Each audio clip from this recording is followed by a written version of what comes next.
Warren Buffett की $84 और 50 Saint billion की शुद्ध संपत्ति में से $8 और 50 सेंट बिलियन उनके 65वें जन्मदिन के बाद आई। हमारे मस्तिष्क ऐसी अनर्थकता संभालने के लिए नहीं बने हैं। एक क्षेत्र में मिले सबक अक्सर हमें अन्य असंबद्ध क्षेत्रों के बारे में कुछ महत्वपूर्ण पाठ सिखा सकते हैं।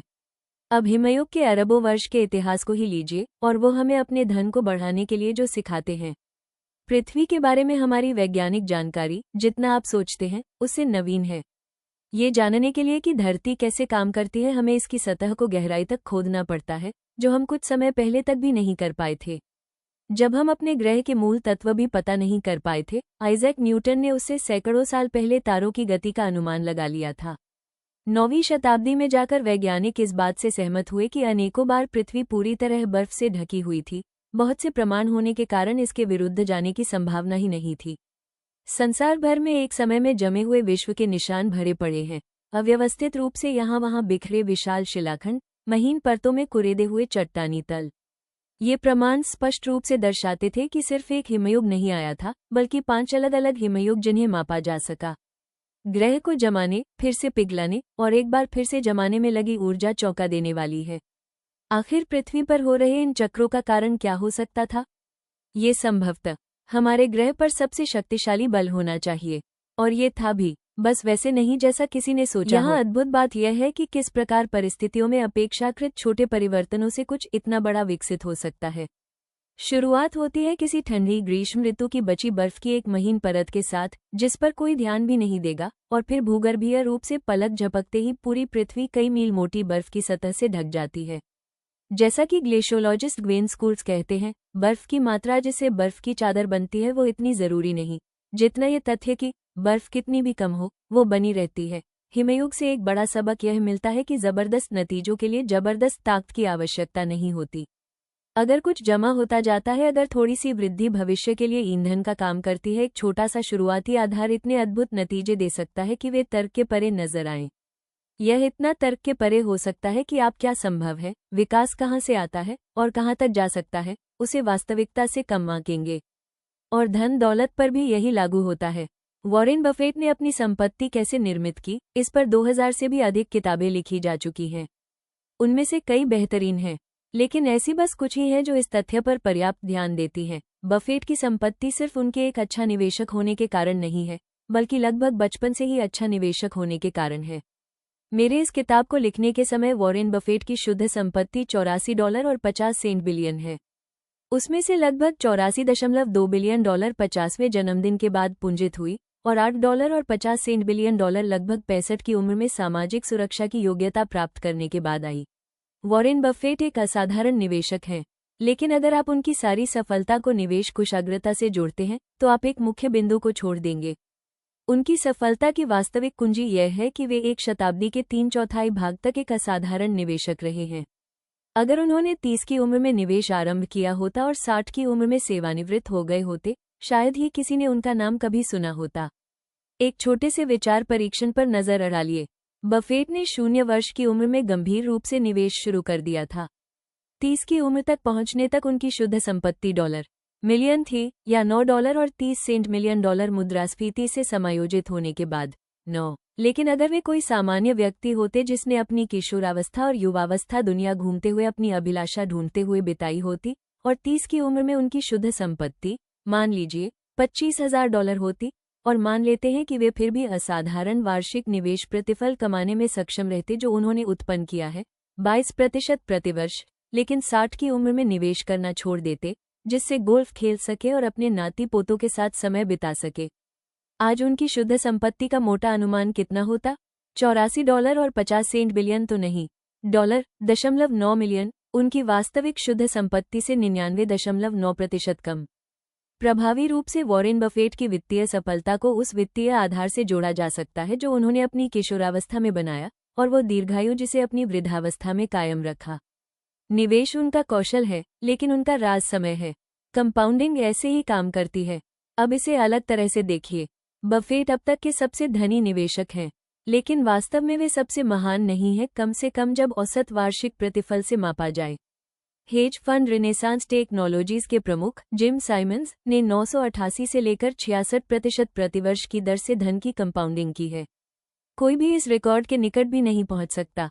और जैसा कि हमने अभी देखा, बफेट ने लगभग 22% प्रतिवर्ष की दर से कंपाउंडिंग की है, उसका बस 1/3। साइमंस की शुद्ध संपत्ति इस किताब को लिखने के समय $2 बिलियन है। वे और मैं जानता हूं कि यह कितना हास्यास्पद सुनाई पड़ता है जब हम इन आंकड़ों पर नजर डालें तो बफेट से 75% कम धनी है। अगर साइमंस इतने अच्छे निवेशक हैं तो फिर यह अंतर क्यों? क्योंकि साइमंस से 50 वर्ष की उम्र तक निवेश आरंभ नहीं किया था। बफेट की तुलना में उनके पास कंपाउंडिंग के लिए आधे से भी कम वर्ष थे। अगर जेम्स साइमंस ने बफेट की तरह 70 वर्ष की अवधि तक 66% की दर से वार्षिक प्रतिफल कमाया होता तो उनकी संपत्ति दिल थाम कर सुनिए 63 Quintillion 900 quadrillion 781 trillion 780 billion 748 million और $160,000 होती। ये आंकड़े हास्यास्पद और अव्यवहारिक दिखाई पड़ते हैं। बात असल में यह है कि वृद्धि अनुमान में छोटे लगने वाले बदलाव हास्यास्पद और अव्यवहारिक आंकड़ों को जन्म दे सकते हैं। इसलिए जब हम ये समझने की कोशिश कर रहे हों कि कुछ भी इतना शक्तिशाली कैसे बना जितना वो है, हिमयुग क्यों बना, या फिर वॉरेन बफेट इतने धनी क्यों हैं, हम अक्सर सफलता की मुख्य कुंजी को अनदेखा कर देते हैं। मैंने लोगों को कई बार कहते सुना है कि जब उन्होंने पहली बार चक्रवृद्धि ब्याज तालिका देखी या फिर ऐसी कोई कहानी कि अगर उन्होंने 30 की उम्र के बजाय 20 की उम्र में बचत शुरू की होती तो सेवानिवृत्ति के लिए उनके पास कितनी राशि होती, इसने उनका जीवन बदल दिया। लेकिन संभवतः इसने उनका जीवन नहीं बदला। इसने अगर कुछ किया तो वो ये कि उन्हें आश्चर्य में अड़ाल दिया, क्योंकि नतीजे सहज रूप से सही नहीं लगे। रैखिक सोच घातीय सोच की तुलना में काफी सहजज्ञ होती है। अगर मैं आपको अपने दिमाग में 8 जोड़ 8 जोड़ 8 जोड़ 8 जोड़ 8 जोड़ 8 जोड़ 8 जोड़ 8 जोड़ 8 जोड़ने को कहूं, आप कुछ ही सेकंड में ऐसा कर लेंगे, जो 72 है। अगर मैं आपको 85 पद्म 85 नील 85 खरब 85 अरब 85 करोड़ 85 लाख 85,858 का हिसाब लगाने को कहूं, तो आपका सर फट जाएगा, जो 34,27,728 है। IBM ने 950 के दशक में 3.5 मेगाबाइट की हार्ड ड्राइव बनाई।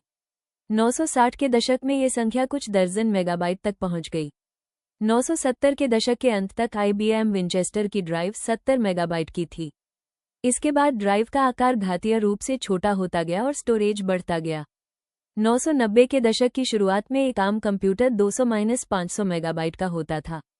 और फिर धम्म मानो विस्फोट हो गया। 999 एप्पल का iMac 6 गीगाबाइट की हार्ड ड्राइव के साथ आया 2003, पावर मैक में 20 गीगाबाइट 2006, नए iMac में 250 गीगाबाइट। 4 टेट्राबाइट की पहली हार्ड ड्राइव 207, 60 टेट्राबाइट की हार्ड ड्राइव 209 टेट्राबाइट की हार्ड ड्राइव। अब इस सब को साथ रखकर देखिए, 950 से 990 के बीच हमने 296 मेगाबाइट प्राप्त की। 990 से लेकर अब तक हमने 00 मिलियन मेगाबाइट प्राप्त की है। यदि आप एक टेक्नोलॉजी आशावादी होते तो 950 में पूर्वानुमान कर सकते थे कि उपयोगी स्टोरेज 000 गुना बढ़ जाएगा, या फिर 0.000 गुना अधिक यदि आप ज्यादा दूर का अंदाजा लगाते। कुछ ने कहा होता, मेरे जीवनकाल में 30 मिलियन गुना अधिक। लेकिन यही सच हो गया। कंपाउंडिंग का स्वभाव सहज ज्ञान के विपरीत होने के कारण हम में से सबसे होशियार लोग भी इसकी शक्ति को अनदेखा कर सकते हैं। 2004 में बिल गेट्स ने नई जीमेल की आलोचना करते हुए कहा था कि किसी को भी गीगाबाइट स्टोरेज की जरूरत क्यों पड़ेगी।